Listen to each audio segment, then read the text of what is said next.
Hi మామ, నా video గురించి మీరు వెయిట్ చేస్తున్నా నాకు తెలుసు. ముందైతే వీడియో చూడండి మామ, తర్వాత దీనికి వచ్చిన ఫన్నీ కామెంట్స్ అయితే చదువుదాము. రోడ్డు మీద రంగురాళ్ళు అమ్మేవాడా ఆ 2 రాళ్ళు ఎంత?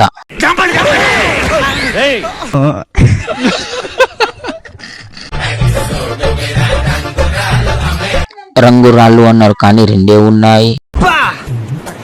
ఏంటండి అరాచకం? చెత్త మనుషులు, చెత్త బతుకులు. రాతిలో ఏమున్నది, నీ చేతిలో ఉన్నది పనితనము. టాలెంట్ చూపిస్తున్నావు ఏంటి?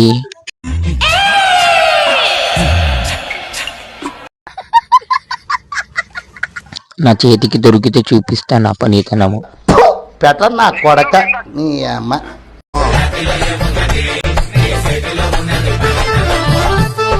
లీటర్ పాలు ఎంత? మీ దుంపలు మీరెక్కడ తయారయ్యారా బాబు? మీరు మారరా. సబ్స్క్రైబ్ చేసుకో మామ, మళ్ళీ వస్తాను.